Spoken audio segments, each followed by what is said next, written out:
Welcome to Dreamy Tales, your bedtime haven.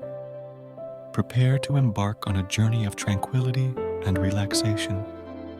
I'm here to weave enchanting stories that will gently guide you into a restful night's sleep. Subscribe and let the soothing whispers of Dreamy Tales be your nightly companion. A Whisper Away to Wonderland. Chapter 1. A Whisper in the Night. Lucy rolled over with a sigh, unable to sleep once more. She gazed out her bedroom window at the starry sky, wondering what mysteries lay behind the bright pinpricks of light. A gentle breeze rustled the leaves outside and carried with it the faintest of whispers on the wind. "Come, follow." Lucy sat up, listening intently. There it was again, a soft murmuring just at the edge of hearing.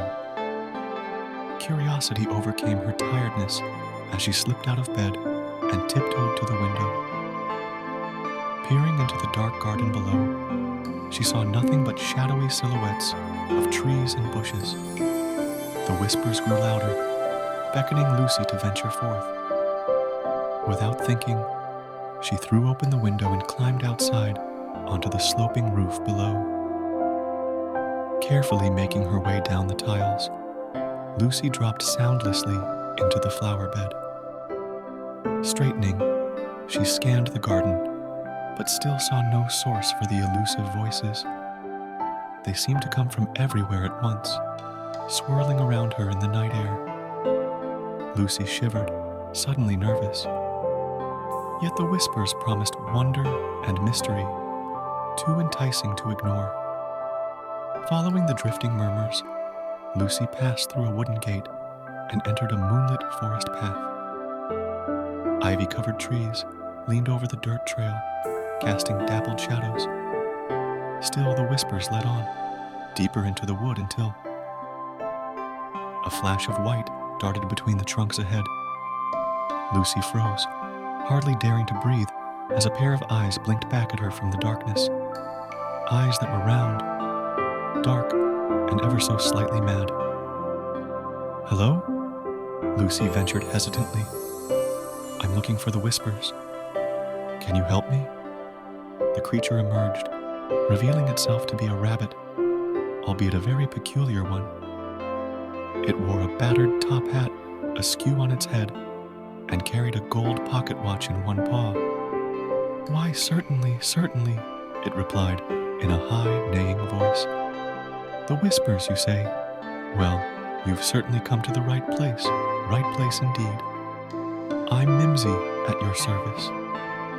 He swept into an elaborate bow, nearly sending his hat tumbling. Lucy relaxed, charmed by Mimsy's lively manner. "I'm Lucy. Where exactly have the whispers brought me?" Mimsy's eyes widened, as if the answer were obvious. "Where else but Wonderland, of course. Now do hurry along. We've a grand tour to get to before tea time, and you simply mustn't be late for tea time. No, no." With that, he bounded off down the path. Laughing, Lucy hurried to keep up, as Mimsy led her deep into the forest of whispering trees, and her very first nighttime adventure in Wonderland began. Chapter 2. A Tea Party Like No Other. Mimsy stopped beside a bubbling brook, one ear cocked towards the sound of muted cheers and discordant music in the distance. "Nearly there," he declared. "Do listen carefully now. I believe our friends have already begun without us." Lucy listened and heard a chaotic chorus of singing, shouting, and the occasional squeal of delight. Parting the willow branches before them, Mimsy revealed a stunning glade filled with color and mischief. Dozens of playing cards in soldiers' uniforms swayed and skipped through a fanciful dance. Some formed pyramids, while others balanced precariously on each other's shoulders. In the center of it, all was a lively picnic, with a languid dormouse asleep amongst the crumbs, and a March hare hopping madly between the guests, showering them with flower petals and confetti. "Welcome to the unbirthday party," cried Mimsy. He leapt into the fray, twirling a king of spades about before presenting Lucy with a flourish. "Our esteemed ruler, may I introduce our new friend Lucy from above ground?" The stoic king inclined his head regally. "We are honored, Miss Lucy. Please enjoy the festivities, though do try not to disrupt our drills too badly." With that, he rejoined a formation of cards, doing an intricate dance routine. Lucy felt hopelessly out of place amongst the spirited merriment. But then, a smile broke through her shyness as the March Hare seized both her hands and swung her into an impromptu jig. "Laugh and be glad, for today is my unbirthday too." Before long, Lucy was diving and somersaulting amongst the playing cards, leading cheers as they performed ever more acrobatic maneuvers. She felt herself letting go, being silly without fear of judgment. This was Wonderland, where strange was celebrated. As the sun dipped low, the party wound down. "Farewell for now, dear cards. Same on time, same on place next moon," bid Mimsy. He and Lucy headed home as a lullaby rose from the glade behind them. The rabbit stopped to gaze at Lucy thoughtfully.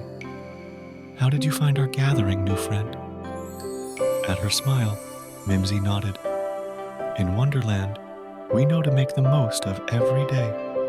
For every day could be an unbirthday, and what fun would that be without a party?" Chapter 3. A Show of Skill and Strategy. Lucy followed the whispers through the forest once more, anticipation building with each step.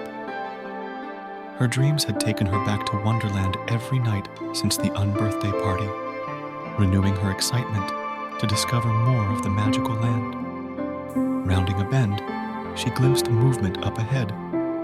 Peering through the brush, Lucy's eyes widened at the sight of hundreds of playing cards marching in formation across a vast green.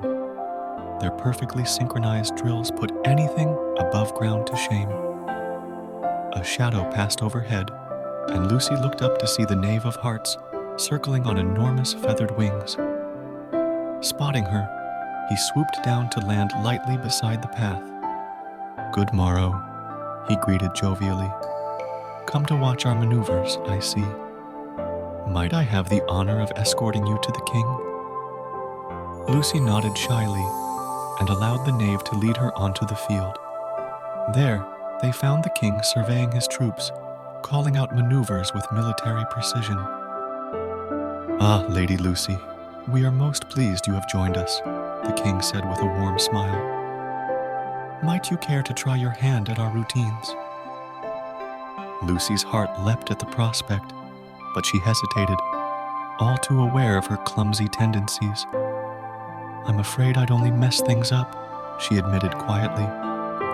"Nonsense," boomed the king.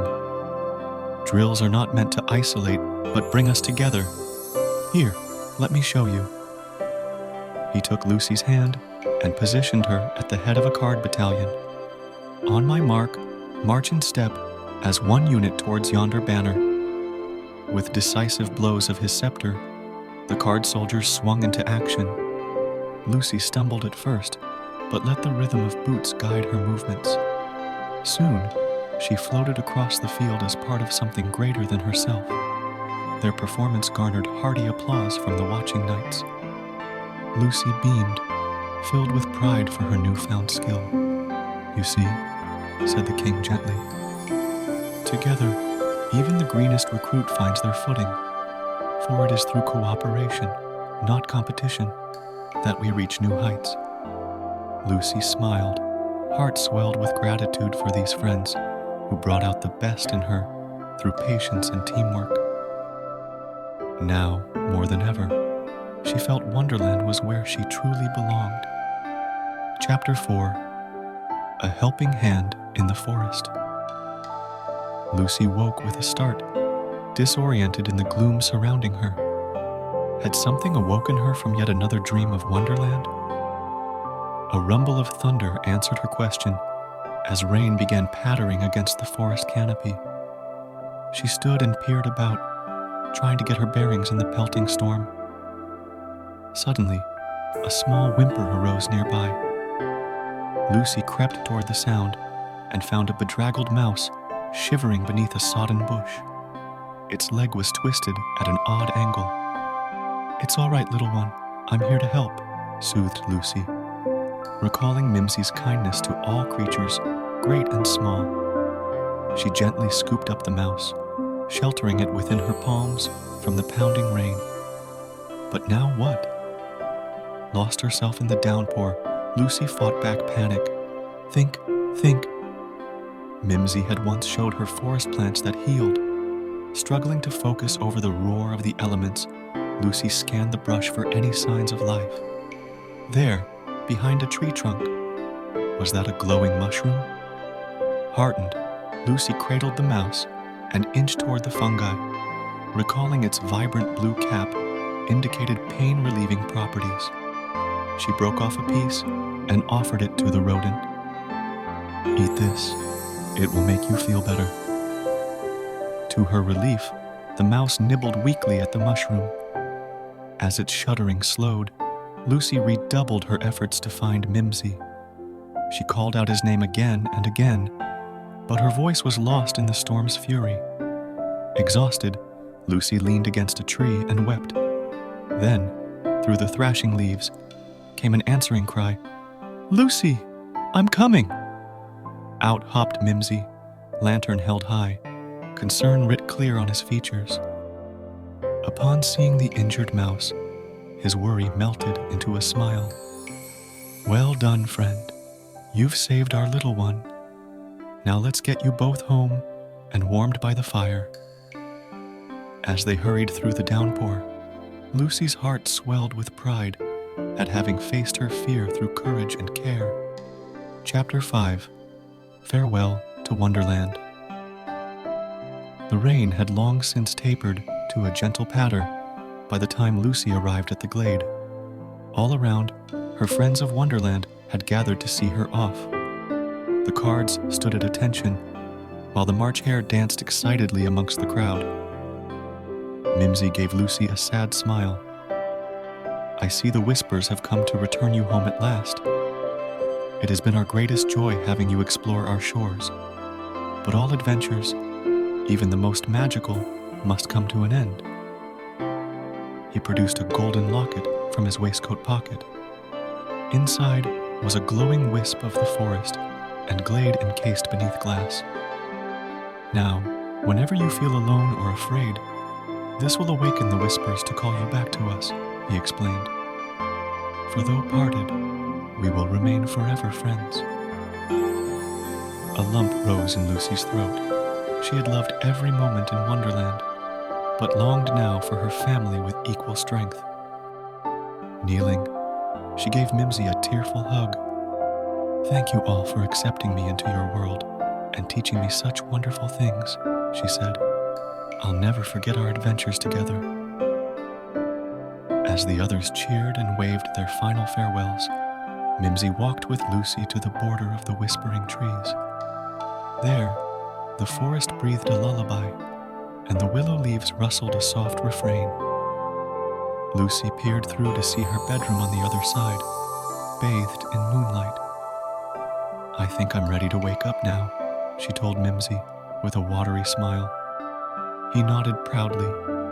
"Farewell for now, brave wanderer. May your dreams ever lead you to joy and self-belief in turn." With a wave, Lucy stepped bravely home. Dawn's light was just peeking through her curtains as she awoke, locket clutched tight. Though the magic ended, Wonderland would live on in her heart alongside the friends who helped a dreamer find her courage. For they had shown her that as long as one believed, adventures were never too far away. As the stars twinkle above, it's time for Dreamy Tales to bid you good night. May the soothing echoes of our stories linger in your dreams, offering you a serene escape. Until we meet again under the moonlit sky, sleep tight and sweet dreams.